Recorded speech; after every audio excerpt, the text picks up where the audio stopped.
হেই বন্ধুরা, কয়েকজন rubber bank ডাকাতির দুর্ধর্ষ মাস্টার প্ল্যান করে। তাদের প্ল্যান এতটাই নিখুঁত যে মুভিটি দেখে আপনিও বলতে বাধ্য হবেন, ভাই রে ভাই, এটা কি দেখলাম। মজার ব্যাপার হলো এই মুভিটি সত্য ঘটনা নিয়ে নির্মিত। এখানে আর্জেন্টিনার সবচেয়ে বড় ব্যাংক রবারি তুলে ধরা হয়েছে।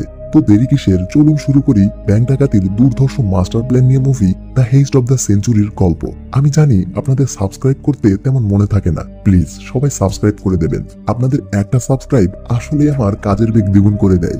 মুভির শুরুতেই জনকে দেখা যায়, সে মনোযোগ দিয়ে আর্ট করছে। জন একজন মুক্ত চিন্তার মানুষ, তার লাইফ নিয়ে তেমন প্যারা নেই। জন পেশায় মার্শাল আর্ট টিচার, তার একটি প্রতিষ্ঠান আছে, সে সেখানে মার্শাল আর্ট ট্রেনিং করায়। একদিন রাতে বাসায় ফেরার সময় জন বৃষ্টিতে ফেসে যায়। অবসর সময় কাটানোর জন্য জন একটি সিগারেট ধরায়, তবে একটি গাড়ি এসে তাকে ভিজিয়ে দিলে সিগারেটটিও নিভে যায়। কি আর করার, বেচারা মন খারাপ করে সিগারেটটি ফেলে দেয়। রাস্তার পাশে দাঁড়িয়ে জন লক্ষ্য করে তার ফেলে দেওয়া সিগারেটটি পানিতে ভেসে যাচ্ছে। সে একটু পিছু করলে দেখতে পায় সিগারেটটি পানির সাথে ম্যানহোলে চলে গেল। জন সামনে তাকিয়ে বেশ অবাক হয়, কারণ ম্যানহোলের ঢাকনাটি ছিল ব্যাংক রিওর সামনে। এরপর সে পানির প্রবাহ ফলো করে একটি আন্ডারগ্রাউন্ড টানেলে পৌঁছে যায়। মূলত এখান দিয়েই শহরের পানি বেরিয়ে যাচ্ছে। জন আস্তে আস্তে টানেলের ভেতরে আসে। এই টানেলটি ব্যাংকের খুব কাছাকাছি। সে বুঝতে পারে এই টানেল খুঁড়েই ব্যাংকে প্রবেশ করা সম্ভব। পরদিন সকালে জন তার বন্ধু দিয়াগোকে সব বলে। দিয়াগো পেশায় দক্ষ মেকানিক।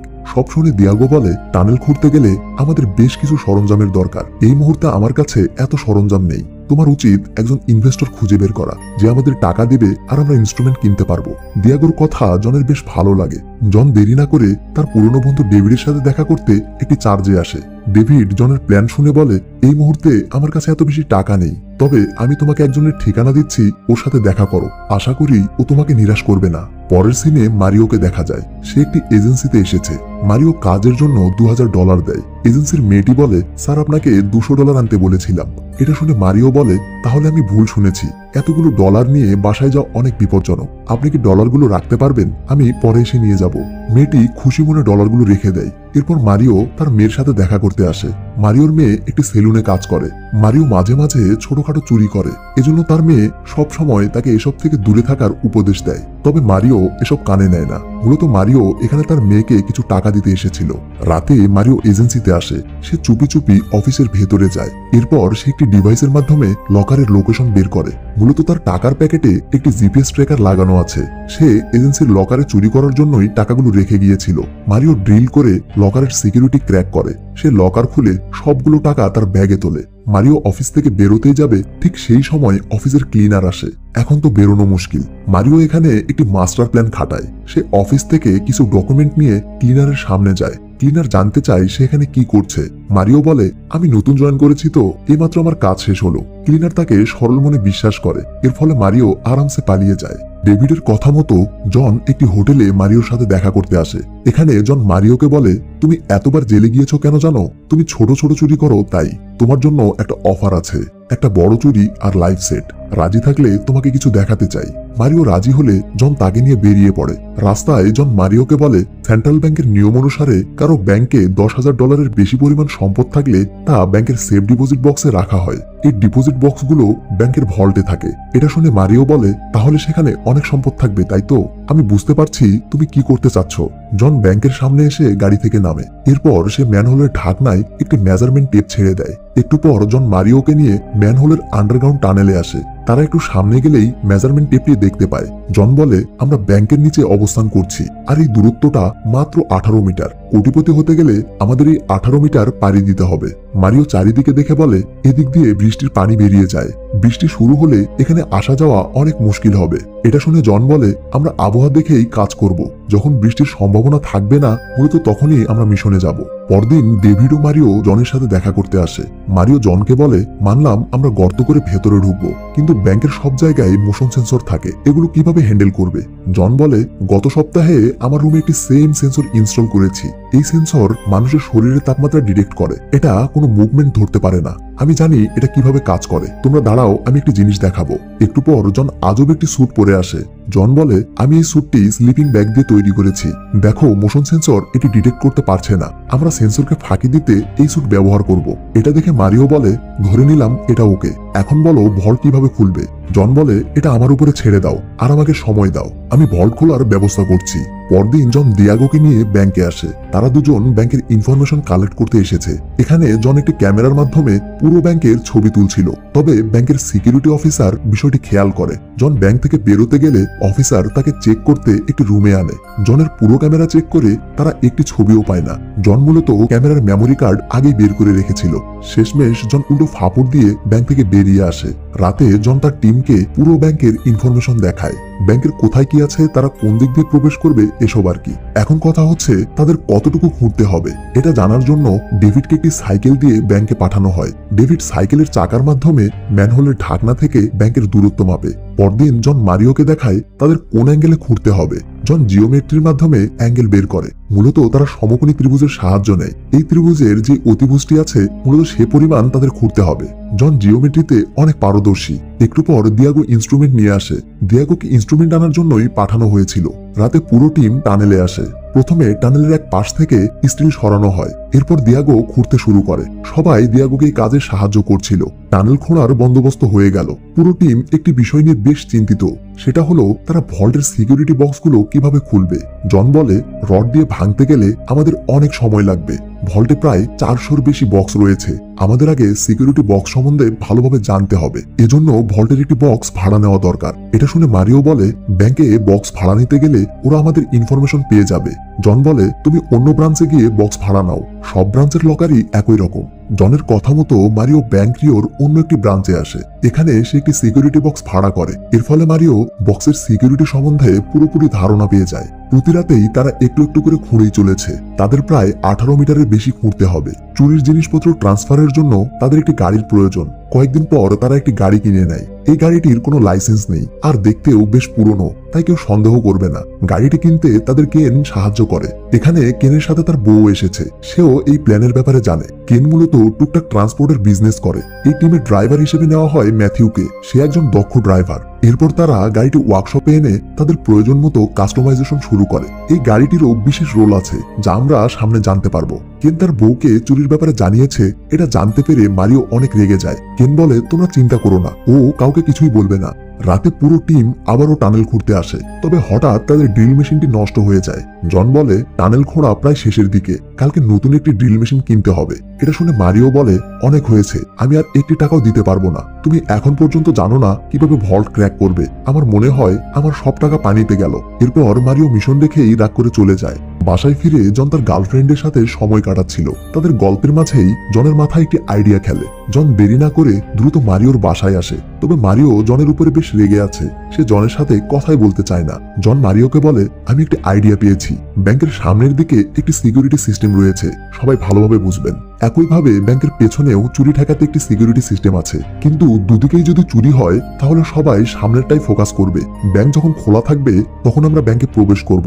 সবাই ভাববে এটা সাধারণ চুরি। এই সুযোগ নিয়েই আমরা টানেল দিয়ে পুরো ভল্ট চুরি করব। এই প্ল্যান শুনে মারিও অনেক খুশি হয়। সে আবারও মিশনে জয়েন করে। এরপর পুরো টিম আবার নতুন উদ্যমে কাজ শুরু করে। তারা চুরির প্রয়োজনীয় জিনিসপত্র সংগ্রহ করে। একদম পুরো মাস্টার প্ল্যান সাজিয়ে তারা চুরির উদ্দেশ্যে ব্যাংকে আসে। সবাই ব্যাংকের সামনে দিয়ে প্রবেশ করলেও দিয়াগো টানেলে চলে যায়। 4 জন ব্যাংকে ঢুকেই মাস্ক পরে। ডেভিড ও মারিও ব্যাংকের সবাইকে হোস্টেস বানায়। তারা পুরো ব্যাংকে আতঙ্ক সৃষ্টি করে। ব্যাংকের সিকিউরিটি অফিসার সিসি ক্যামেরায় সব দেখতে পায়। সে দ্রুত পুলিশকে ইনফর্ম করে। অন্যদিকে কেন গিয়ে গাড়ি থেকে একটি চেন বের করে। সে চেনের সাহায্যে ব্যাংকের মেইন গেটে তালা লাগিয়ে দেয়। দেখতে দেখতে পুলিশ আসে। জন ব্যাংকের এক লোককে হোস্টেস বানিয়ে পুলিশের সামনে আনে। এই কাজের মাধ্যমে সে পুলিশদের বোঝায় তারা ব্যাংকে ছোটখাটো চুরি করতে এসেছে। এরপর জন ব্যাংকের এক অফিসারকে নিয়ে সিকিউরিটি অফিসারের কাছে যায়। অফিসার রুমের দরজা লাগিয়ে ভেতরে বসে আছে। মারিও বলে দরজা খুলে বাইরে আসো, না হলে আমরা একে মেরে ফেলবো। কি আর করার, সিকিউরিটি অফিসার বাইরে আসে। মারিও অফিসারের কাছ থেকে তার ফোনটি নেয়। সে অফিসারকে বলে পুলিশ আমার সাথে কন্ট্যাক্ট করতে চাইলে তোমার নাম্বারটি তাদের দিও। এরপর অফিসারকে তারা গান সহ ব্যাংক থেকে বের করে দেয়। অন্যদিকে দিয়াগো ম্যানহোলের টানেল দিয়ে আস্তে আস্তে ব্যাংকের দিকে এগিয়ে যাচ্ছে। এদিকে ব্যাংকের সবাই মিলে ব্যাংকের সিসি ক্যামেরাগুলো নষ্ট করতে শুরু করে, যাতে কোনো ফুটেজে তাদের দেখা না যায়। এরপর জন একটি রুমে আসে। সে দেয়ালের পাশ থেকে একটি আলমিরা সরায়। দিয়াগো এই দেয়াল ভেঙেই ব্যাংকে প্রবেশ করে। জন দিয়াগোকে নিয়ে ব্যাংকের পার্কিং এ যায়। তারা গাড়ি থেকে প্রয়োজনীয় জিনিসপত্র বের করে। মূলত গাড়িতে করে তারা ভল্ট ক্র্যাক করার মেশিন এনেছিল। এরপর তারা দুজন ভল্টে আসে। দিয়াগো ভল্ট ক্র্যাক করার জন্য একটি মেশিন ব্যবহার করছে। এই মেশিনটির নাম ক্যানন পাওয়ার। ক্যানন পাওয়ারের দ্বারা মাত্র 7 সেকেন্ডে লক ভেঙে ফেলা যায়। শুরু হয় তাদের লকার থেকে কালেকশনের পালা। ব্যাংকের বাইরে পুলিশ আর্মি সহ নানান বাহিনী এসে জড়ো হয়েছে, আর মিডিয়া তো আছেই। এই কেসটি হ্যান্ডেল করছে ইন্সপেক্টর ড্যানি। সিকিউরিটি অফিসার ড্যানিকে রবারদের ব্যাপারে সব বলে। সে এটাও জানায় একজন আমার ফোন নিয়েছে, চাইলে ওর সাথে যোগাযোগ করতে পারেন। এদিকে জন ও দিয়াগো একের পর এক বক্স খুলেই চলেছে। বক্সে কি থাকতে পারে বুঝতেই পারছেন। ব্যাংকের এক হোস্টেস হিসু করতে চায়। ডেভিড ওকে ব্যাংকের মাঝেই হিসু করতে বলে। এর মাঝেই তারা বুঝতে পারে ব্যাংকের উপর দিয়ে তাদের উপর অ্যাটাক হতে চলেছে। হঠাৎ মারিওর কাছে কল আসে। এটাও তাদের প্ল্যানে আছে। একদিন জন মারিওকে একটি বই দিয়েছিল। এই বইটি নেগোসিয়েশন নিয়ে লেখা আর কি। মূলত মারিওকে দায়িত্ব দেওয়া হয়েছিল সে পুলিশদের ব্যস্ত রাখবে। এরপর মারিওকে চুরির সময় রিল্যাক্স থাকার জন্য ট্রেনিংও দেওয়া হয়েছিল। কি মাস্টার প্ল্যান রে ভাই।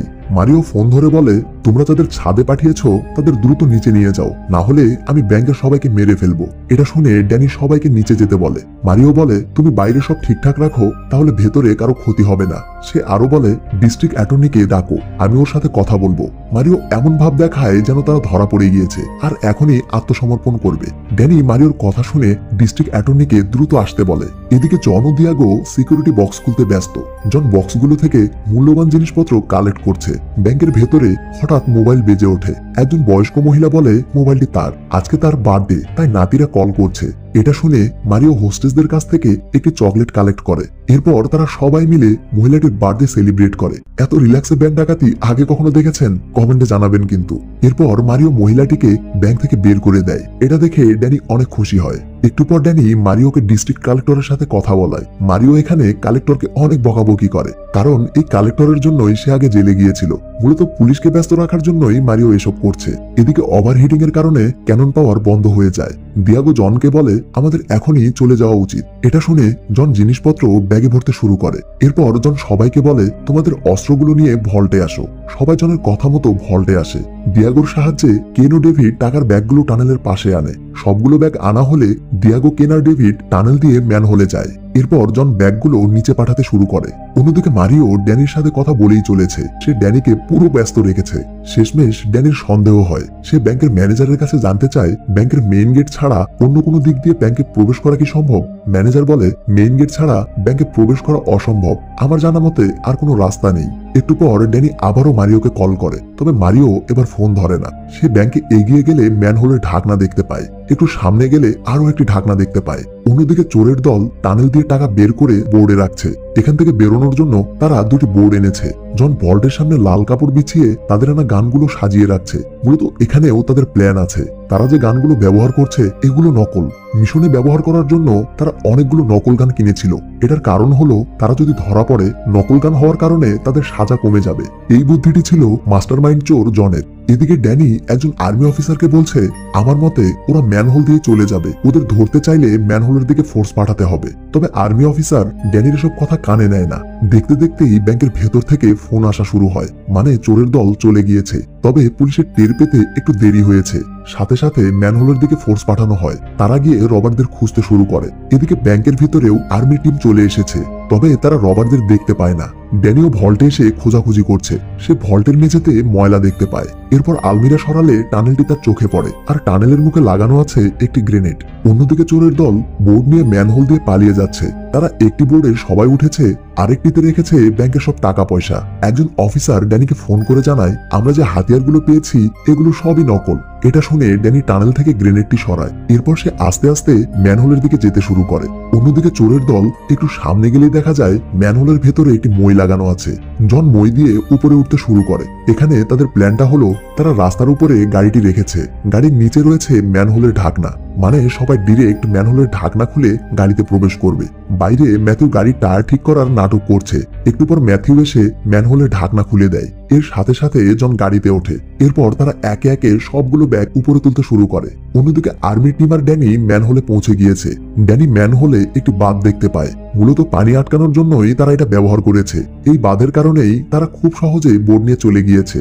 ড্যানি তাদের এসব প্ল্যান দেখে পুরো অবাক হয়ে যায়। অন্যদিকে সবাই জিনিসপত্র নিয়ে গাড়িতে উঠে এসেছে। তাদের পাশ দিয়ে পুলিশের গাড়ি চলে যায়, কিন্তু তাদের কেউ সন্দেহ করে না। কারণটা অবাক করার মতো, তারা টানেল দিয়ে ব্যাংক থেকে প্রায় কয়েক কিলোমিটার দূরে এসেছে। একেই বলে মাস্টার প্ল্যান। বাসায় ফিরে এসে সবাই বেশ আনন্দে আছে, কারণ তারা এত বড় চুরি করবে তা কল্পনা করতে পারেনি। এরপর সবাই টাকাগুলো শুকিয়ে ফেলে। ম্যানহোল দিয়ে আসার কারণে এগুলো ভিজে গিয়েছিল। শুধু তাই নয়, প্রমাণ লোপাট করতে তারা গাড়িটিকেও পুড়িয়ে ফেলে। এরপর সবাই যার যার ভাগ নিয়ে নতুন জীবন শুরু করে। জন শহর থেকে বেশ দূরে এসেছে। সে টিভিতে দেখতে পায় তাদের চুরিটিকে আর্জেন্টিনার শতাব্দীর সেরা চুরি হিসেবে ধরা হচ্ছে। শুধু জনই নয়, অন্যরাও যার যা স্বপ্ন ছিল তা পূরণ করেছে। কেউ নতুন গাড়ি কিনেছে, তো কেউ ছেলেকে ভিডিও গেম কিনে দিয়েছে। সবার দিনকাল ভালোই যাচ্ছে। এবার আসি আসল কথায়। কেনের বউ একদিন দেখতে পায় কেন গাড়িতে অন্য একটি মেয়ের সাথে রোমান্স করছে। এটা দেখে কেনের বউ অনেক রেগে যায়। সে দেরি না করে থানায় আসে আর অফিসারকে জানায়, আমার স্বামী ব্যাংক ডাকাতি করেছে। এটা শুনে অফিসার চমকে যায়, কারণ তারা চোরদের খুঁজতে খুঁজতে ক্লান্ত হয়ে গিয়েছে, তবুও কোনো ক্লু পায়নি। কেনের বউ আরো বলে, ব্যাংকের টাকা আমাদের বাড়ির ছাদে রয়েছে, বিশ্বাস না হলে আপনারা চেক করতে পারেন। বাস, প্রমাণের জন্য এতটুকুই যথেষ্ট।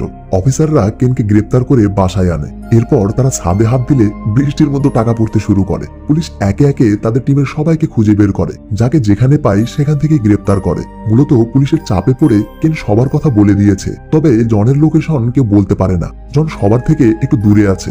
সারা দেশে জনের ব্যাপারে অ্যালার্ট করে দেওয়া হয়। অবশেষে পুলিশ জনকেও ধরে ফেলে। কয়েক বছর পর জন জেল থেকে ছাড়া পায়। তাকে রিসিভ করতে মারিও আসে। জন মারিওকে বলে, তুমি এখানে কিভাবে? মারিও বলে, আমি তোমাকে বিদায় জানাতে এসেছি। মারিও সব ছেড়ে দিয়েছে। এখন সে তার মেয়ের কথা মতো চলে। খেলনা অস্ত্র ব্যবহার করার কারণে সবার সাজা কম হয়েছিল। মুভির শেষে চুরির আসল ফুটেজ দেখানো হয়। চোরেরা কিভাবে প্ল্যান করছে, কোন গাড়ি ব্যবহার করেছিল, কিভাবে ধরা পড়লো, এসব আর কি। আর এই চুরিটি হলো আর্জেন্টিনার শতাব্দীর সেরা চুরি। তো ভিডিওটি কেমন লাগলো কমেন্টে জানাতে ভুলবেন না। দেখা হবে পরবর্তী কোনো ভিডিওতে। সে পর্যন্ত সবাই ভালো থাকবেন, সুস্থ